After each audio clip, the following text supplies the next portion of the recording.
중학교에 가면 어떻게 되는지 좀 여쭤보고 싶은데, 학생하고 학부모님들 모두 좀 영어 고민이 깊은 시기죠. 그래서 이제 어휘, 문법 이렇게 포인트별로 설명을 해주신다고 해서 단어를 외우는 방법을 알려드릴까요? 좋죠. 좋아요. 네. 좋아요. 단어 외우는 아주 효율적인 방법은 사실 제 생각엔 두 가지인데, 근데 이제 초등학교에 이제 길잡이가 좀 잡힌 것 같아요. 네. 그럼 이제 그 길잡이를 잘 따라서 이제 중학교에 가면 어떻게 되는지 좀 여쭤보고 싶은데, 본격적으로 좀 시험 영어가 이제 시작되는 시기다 보니까 네. 학생하고 학부모님들 모두 좀 영어 고민이 깊은 시기죠. 그래서 이제 어휘, 문법 이렇게 포인트별로 설명을 해주신다고 해서 네. 한번 부탁드려볼게요. 알겠습니다. 어휘부터 말씀을 드리면 네. 어휘는 수능 전날까지 외워야 한다라는 생각으로 접하시는 게 좋고요. 네. 영어는 다른 과목이랑은 다르게 언어기 때문에 마스터 개념은 없어요. 근데 이거를 이제 초등학교 어머님들께서 나는 초등학교 6학년 때 영어를 끝내버리겠어. 나는 중학교 때 올라가서 수학만 해야지. 이런 개념은 사실 존재하지 않고 그냥 꾸준히 하는 건데, 그 중에 하나가 단어인 거죠. 단어는 막 1년을 이렇게 열심히 외우다가 만약에 한 중2, 중3 때 단어를 안 외우면 그냥 정말 내가 이걸 언제 외웠지 싶을 정도로 단어가 안 외워지거든요. 네. 그래서 단어는 꾸준히 일주일에 100개씩 이렇게 외우면 되고, 네. 그 단어를 외우는 방법을 알려드릴까요? 좋죠. 좋아요. 네. 좋아요. 단어 외우는 아주 효율적인 방법은 사실 제 네. 생각엔 두 가지인데, 한 가지는 책이 있잖아요. 네. 그러면 이번 주에 100개를 외워서 시험을 봐야 되는 학원을 다니고 있습니다. 예를 들어서 네. 첫날 100개를 눈에 후루루 넣어요. 네. 그냥 아주 가볍게. 네. 대신에 제일 좋은 건 밑에 예문을, 단어를 외울 때 그냥 재밌게 문장을 한번 쓱 읽고, 이 단어는 이런 뜻인데 이런 문장을 쓰네 해서 그냥 가볍게 첫날을 쑥 훑으세요. 한 3-40분. 그다음에 둘째 날이 되면 그냥 이제 단어랑 뜻만 그냥 이렇게 한번 집어 넣어보는 건데, 똑같은 범위를 한 번 더. 네. 세 번째 날도 똑같이 100개, 네 번째 날 똑같이 그 100개. 그러면 한 네 번째 날 되면 너무 익숙해져서 모르는 단어가 몇 개 안 남아요. 그런 것만 체크를 이렇게 해놓고 마지막 5번째 날 됐을 때 더 익숙해졌으니까 좀 덜 남잖아요, 안 외워지는 게. 그럼 그런 것들이랑 본인이 중요하다고 생각하는 것만 이런 종이에다가 적는 거죠. 네. 종이 이렇게 4등분 이렇게 접어가지고 네. 다 해보셨죠? 네. 4등분 이렇게 접어서 여기다가 단어 쓰고 맞아요. 여기다 뜻 쓰고 이렇게 접어서 맞아요. 이렇게 돌려서. 그래서 이제 이거 갖고 다니면서 시험 보기 전까지 내가 마지막까지 안 외워지던 그런 단어들을 얘로 이렇게 활용을 해서 외우면 효율적이에요. 그래서 빈도를 좀 높여라. 이게 단어 외우는데 핵심입니다. 두 번째로 이제 문법은 네. 적기가 중3이라고 제가 말씀을 드렸는데, 사실 문법 때문에 굉장히 고민과 걱정과 그다음에 가장 어려워하는 것 같아요. 그렇죠. 근데 문법은 너무 일찍 시작하지 마시고 중1 때 한 번, 중2 때 한 번은 노출 정도? 그냥 명칭, 사역동사란 이런 게 있구나. 이런 거에 그냥 노출된다라고 조금 마음을 내려놓으시고, 이제 중3 때 딱 되면 뇌가 확 열리면서 문법이 확 들어갑니다. 사실 문법을 공부해보고 가르쳐 보니까 단어 외우듯이 외워야 할 포인트가 있어요. 사역동사 3개, 규칙 말해봐 하면 이럴 때는 원형, 뭐 이럴 때는 PP. 네. 규칙들이 다 있는데 희한하게 이제 언어 영역이다고 생각을 하니까 안 외우려고 해서 외운 것 따로 다시 문제 풀 땐 감으로 이렇게 풀더라고요. 그렇죠. 네. 그래서 의식의 전환은 단어 외우듯이 중요한 규칙은 외워라. 이게 문법이다. 그 외운 걸 통해서 이제 기출문제를 풀면서 이럴 때 이렇게 쓰는 거야 라고 적용을 하면 되고, 이런 걸 할 때 문법을 아이들이 어려워하는 이유가 딱 한 가지가 용어가 너무 어렵고 한문에서 온 게 많아서 맞아요. 맞아요. 사실 특히 우리 요즘같이 이렇게 젊은 우리 MZ 세대들한테 한문을 네. 쓰면서 가르치는 것은 튕겨 나오라는 얘기인 네. 것 거리감이 같아요. 좀 있죠. 네. 저도 문법 진짜 힘들었던 것 같아요. 네, 그 용어 때문에 너무 받아들이기가 네. 쉽지 않잖아요. 그래서 문법도 한문을 전혀 쓰지 않고 어려운 단어를 하나도 쓰지 않고 그냥 예문과 여러 가지 규칙을 통해서 쉽게 할 수 있는 방법들이 아주 많이 있어요. 네. 그래서 어려운 한글 용어는 또는 한문 용어는 배제해도 할 수 있다라고 하는 점으로 강조를 하고 싶어요. 이제 중학교 이제 어휘랑 문법 얘기를 해주셨어요. 근데 이제 독해 포인트가 남았거든요. 네. 그래서 독해도 한번 어떻게 하는 게 좋을지. 독해는 이제 영어를 중1 때부터 한국식 딱 학원으로 돌리면 일단 수능 지문을 풀게 되어 있는데 네. 수능 지문만 푸는 거는 또 너무 이게 논문에서 발췌된 지문들이 많다 보니까 좀 어려운 것도 있고 하지만 좋은 머터리얼이고요. 그래서 독해 지문을 만약에 수능 지문으로 공부를 한다 했을 때 저희는 이제 기본기를 쌓아야 하는 너무 중요한 중학교 시절이라서 그 답을 맞추고 틀리고는 중요하지 않고 이 문장을 한 문장 한 문장 내가 해석을 해서 문제를 푼 건지를 점검을 해야 되기 때문에 제일 좋은 선생님은 해설지입니다. 서울시 교육청 홈페이지 들어가시면 몇 년치 해설지까지 다 있어요. 네. 시험지가.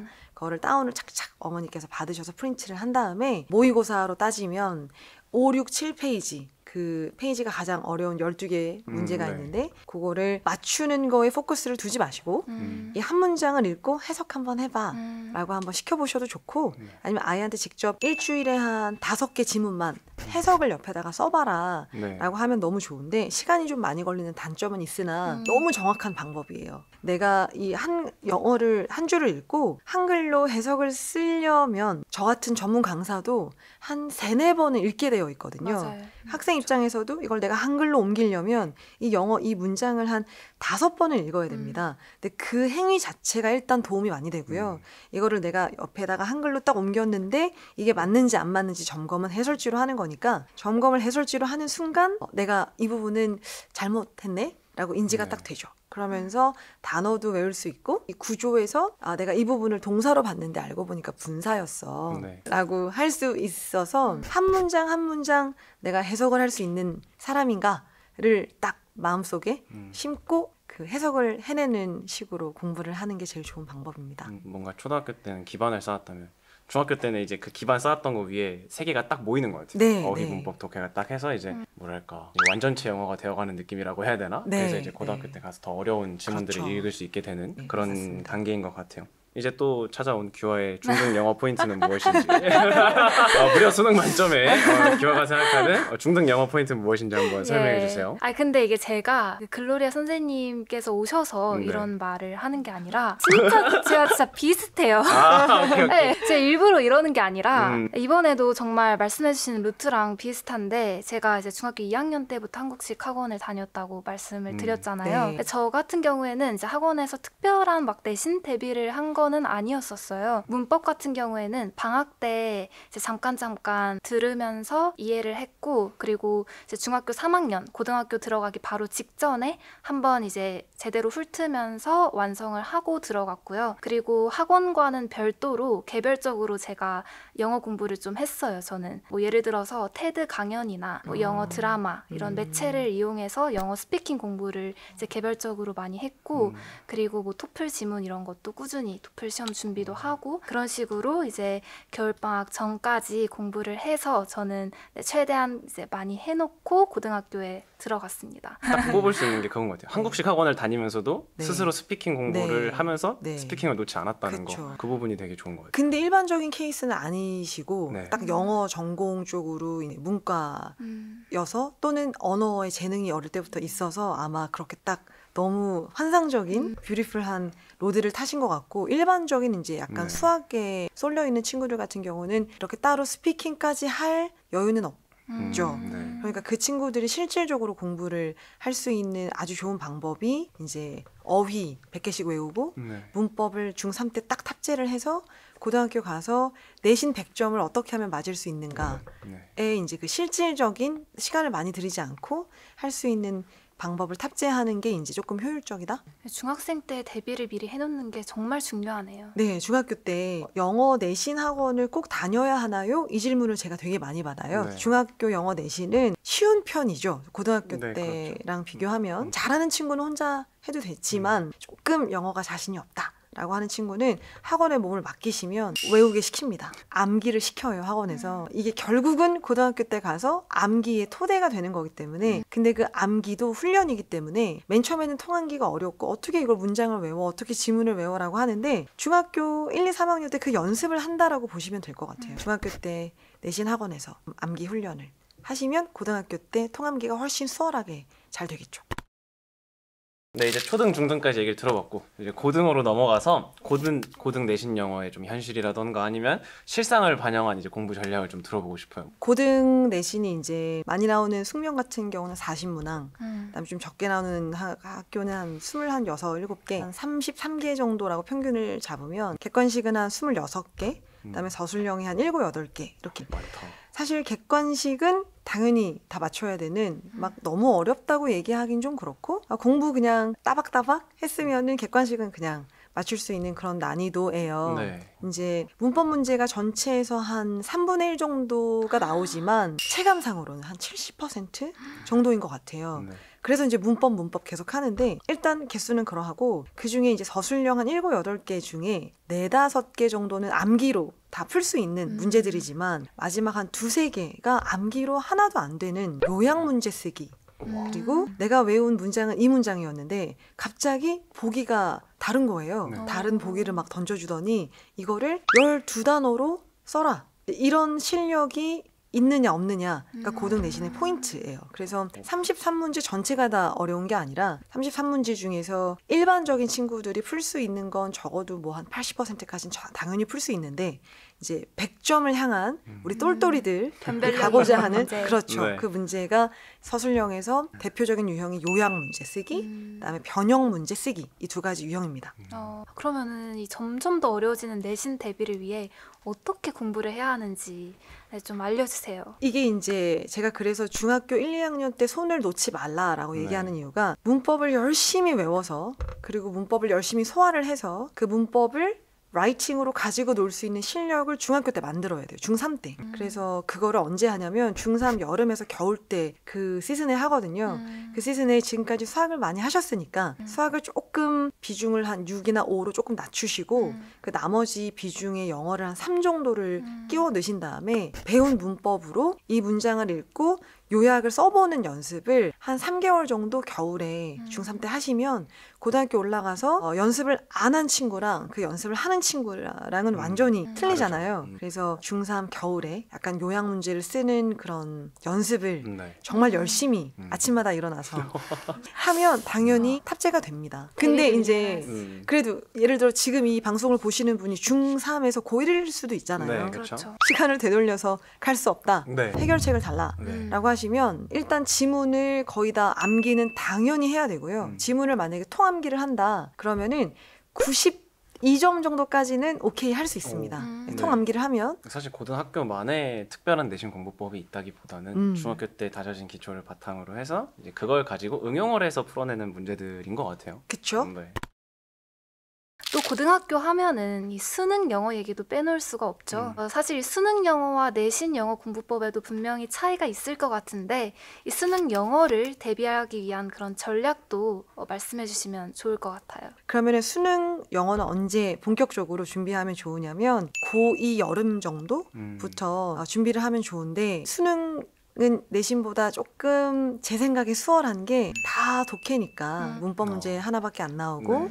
서술형도 없고 리스닝 시험도 너무 쉽고 그래서 그냥 독해를 잘하는 친구면은 수능은 크게 무리가 없다. 게다가 독해가 내신처럼 이렇게 까다롭게 선지를 이상하게 내지 않고 너무 깔끔하게 지문에 답이 딱딱 있는 그런 식의 시험이기 때문에 감이 좋아도 아주 장점인 시험이고요. 이런 특징을 가지고 있죠, 수능은. 그럼 수능 공부를 이제 하는 방법은 일단 어휘가 고1, 2 때 모의고사랑 고3 수능이랑은 너무 차이가 많이 나서 이제 영어를 좀 잘해도 방심하지 말고 고3 그 모의고사, 고3 수능에 나오는 어휘들을 아주 살뜰살뜰 챙겨서 공부를 해야 되는 거는 기본이고요. 대신에 문법 공부는 안 해도 돼요. 수능을 위해서는.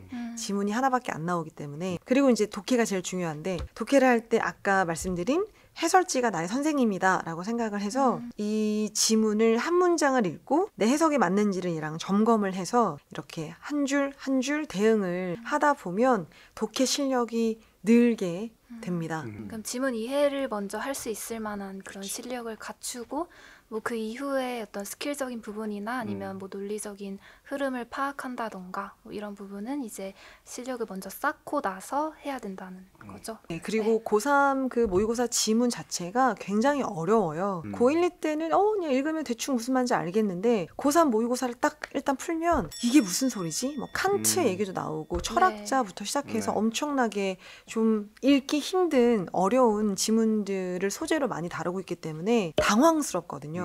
그럴 때 항상 제일 중요한 건 기본기. 즉 아무리 어려운 지문이 나에게 와도 나는 이걸 해석을 할 수 있으면 사실 게임은 끝나기 때문에 한 문장을 읽고 해석할 수 있는가 그 해석 능력을 키우는 게 가장 중요한 키워드라고 보시면 될 것 같아요. 초, 중, 고등 얘기를 다 끝냈으니까 이제 영어 얘기에서 조금 벗어나서 선생님께서 대치동에서 상위권 학생들을 정말 많이 가르쳐 보셨잖아요. 상위권 학생들에게는 좀 어떤 공통점들이 있었는지. 제가 만나는 대치동의 상위권 친구들은 공통점으로 말씀드리면 학문을 사랑한다 라는 생각이 들더라고요. 근데 일반적으로는 그냥 내 눈앞에 있는 이번에 기말고사를 내가 어떻게 하면 100점 맞는가, 그 점수에 굉장히 당연히 초점을 맞춰서 공부를 할 것 같은데, 그 아이들과 심층 인터뷰?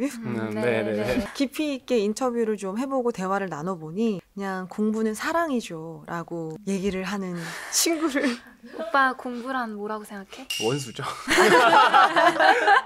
끝으로 대치동에서 20년 넘게 입시 레이스를 지켜봐오고 계신데요. 서포트한 학부모님 또 학생들에게 해주고 싶은 말씀 있으시면 들어보면서 이 시간 마무리하도록 하겠습니다. 네, 저도 이제 엄마라서 제가 어떤 책을 읽다가 어떤 집의 영혼은 엄마다라는 글귀를 보고 제가 너무 감동적이라서 이걸 써놓은 적이 있었어요. 그래서 그때부터 어떤 레벨 테스트를 아이가 떨어져도 조급함에서 조금 다그칠 수도 있지만 금세 이제 우리 집의 영혼은 나야 라는 생각으로 조금 더 밝고 친근감 있게 사랑으로 칭찬으로 아이를 키우려고 무지무지 노력을 합니다. 어머님들께서도 사실 우리 눈에는 우리 아이가 좀 옆집 아이보다 못나 보일 때도 많고 옆집 아이의 실력이 우리 아이의 실력보다 더 좋은 것 같고 이런 것 때문에 굉장히 스트레스를 많이 받으시지만 옆집 아이 실력은 실력이고 우리 집 아이는 우리 집 아이고 우리 집 아이만의 장점과 엄청나게 칭찬할 게 정말 많아요. 그래서 나는 너의 엄마여서 너무 행복하다. 우리가 하루하루 이렇게 학원 갔다가 들어오는 자녀, 학교 갔다가 들어오는 자녀를 일단 반겨주시는 것부터 시작하시면 너무 좋을 것 같고요. 가끔 가다가 아파트 밑에 내려가셔서 반겨주시면 아이들이 엄청 좋아하더라고요. 그래서 칭찬할 거를 꼭 찾으셔서 끝까지 가족 간에 낳는 건 성적이 아니라 끈끈함이니까 아이와 함께 끈끈하게 사랑을 많이 주면서 칭찬하시면서 힘든 시기를 잘 헤쳐나가시기를